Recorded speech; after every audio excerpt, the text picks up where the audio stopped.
Give the viewers of this video two underdogs who have the best shot to win.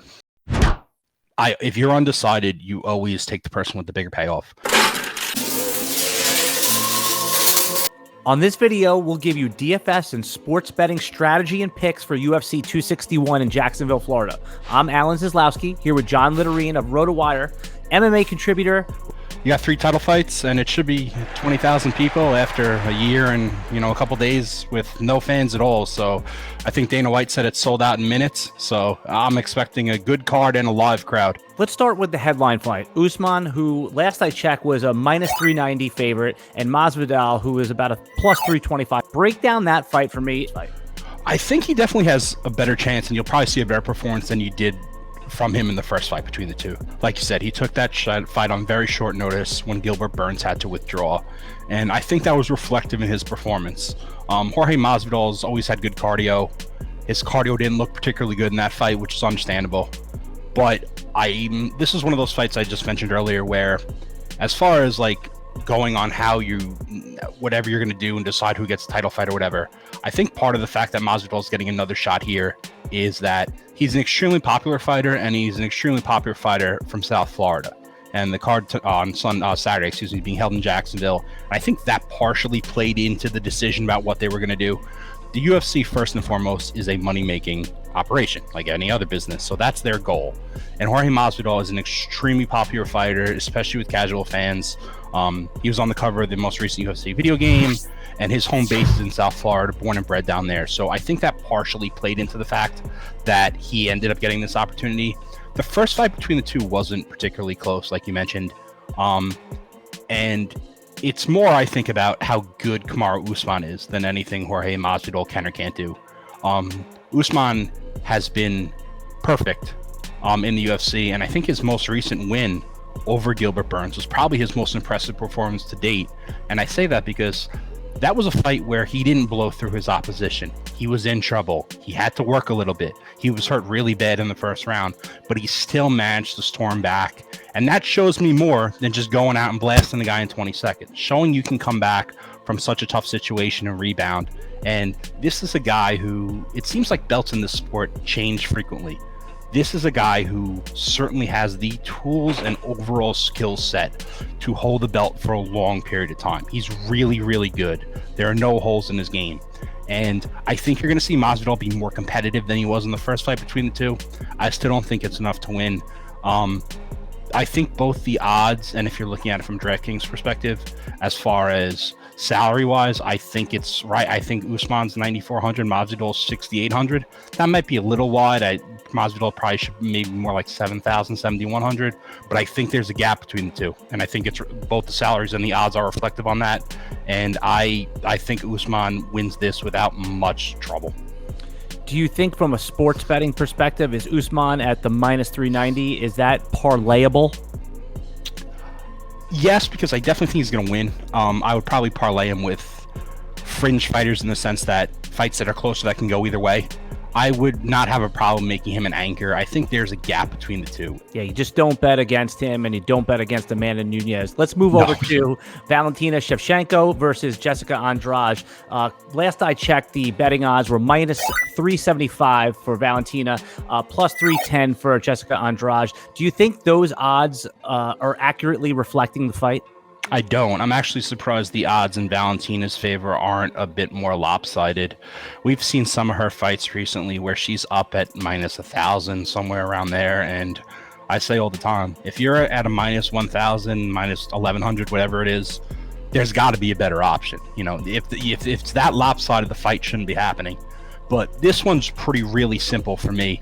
What this basically boils down to is you have a fighter in Valentina Shevchenko who, if you go pound for pound, both men and women, is probably even ahead of Usman. She's cleaned out the entire division. She is an ace in all aspects of the sport. She can do everything. She does everything flawlessly.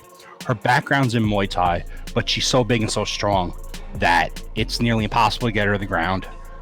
It's even harder to keep her there if you do get her there. And this is a woman in Valentina Shevchenko who fought Amanda Nunes twice, lost both fights, but both fights were highly, highly competitive. And we saw what Valentina can do at 135 pounds. Now you're facing an opponent in Jessica Andraj who had virtually all of her success at 115 pounds. They're going to meet in the middle here at 125. I just have a really difficult time seeing a woman in Andraj who did her damage at 115 pounds thinking or feeling she can come up in weight and really deal with the physicality of Valentina. There's just a massive physicality issue between the two. And that's saying something, because Andraj is really one of the strongest women in the sport today. You look at her, and she had weight cutting issues early in her career, and she figured that out. And now she's pushing up a division. And I've said this before too, I think essentially anything that happens in all three women's divisions really is essentially just fodder and the appetizer for the third Valentina Amanda Nunes fight, which we're going to see at some point. Before we get to the most anticipated fight of the night, let's talk about Uriah Hall and Chris Weidman. Right now, Uriah Hall is a slight favorite at -135, Weidman at +115. Is this a fight where we could look to make some money on an underdog? This is the pick'em certainly of the 5 fights on the main card. This is the pick'em fight for me. This is the fight that can go either way. And I'm long biased towards Chris Weidman. I'm a Long Island guy, born and raised, trains around the corner.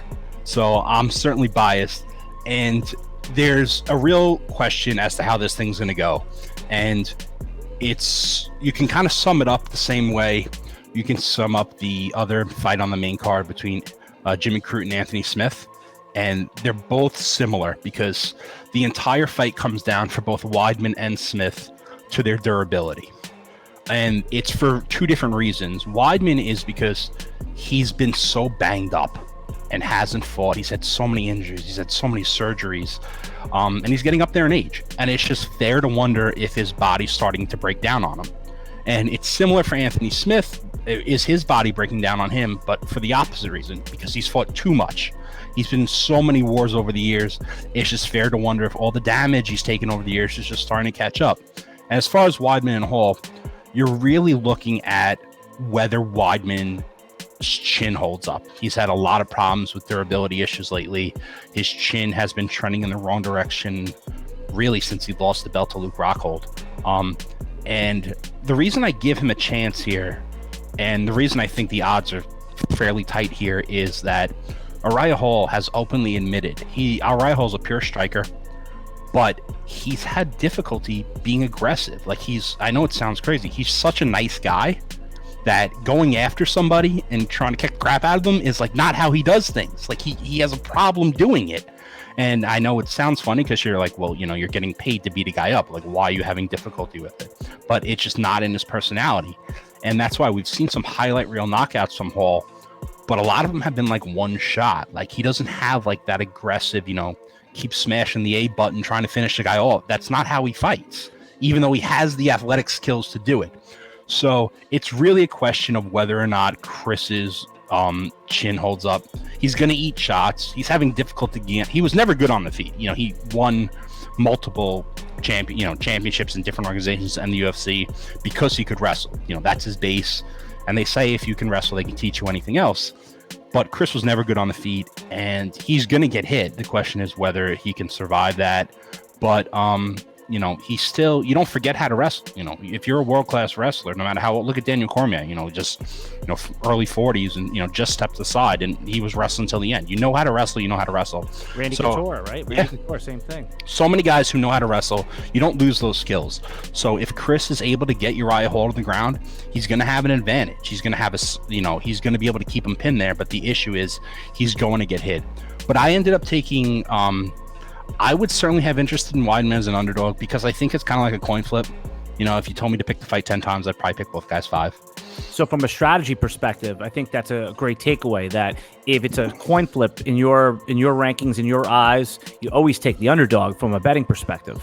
Always. And I almost, and I generally, if you're looking at like a DraftKings or, DFS standpoint, if you're undecided, you always take the person with the bigger payoff. And if you're playing DraftKings or whatever you're playing, we always tell you, Jake and I, when we do our pods, you have to make multiple lineups, because the line, especially if you're playing those large GPPs where you're trying to win the lineup that wins those things. If you look at it on paper beforehand, you're like, oh God, what is that? That's not going to win me anything. I think the true headlining fight of the night is absolutely Rose versus Zhang. Rose is a plus 175 underdog last I check. The favorite is 205. How do you see this fight going? Is Rose a live underdog? Is she somebody that can, and how would be her path to winning this fight?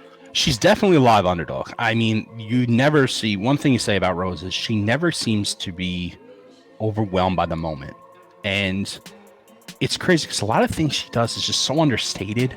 Like, my big concern with Rose here in this fight is she's giving up so much explosiveness.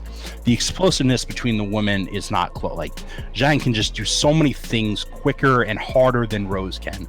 But Rose, I am the first to admit, early in her career, I did not see it with Rose because I saw a big hole on the feet.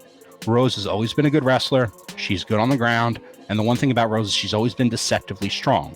She's only, whatever, 5'2", 5'3", whatever it is, but she's always deceptively strong. She wins in tight. She keeps her opposition pinned up against the cage, and positions you think she would lose, she somehow manages to win and emerge victorious. But the big difference with Rose over the last couple of years, and it was on full display in both the Joanna and Jacek fights, is how much better her striking has gotten.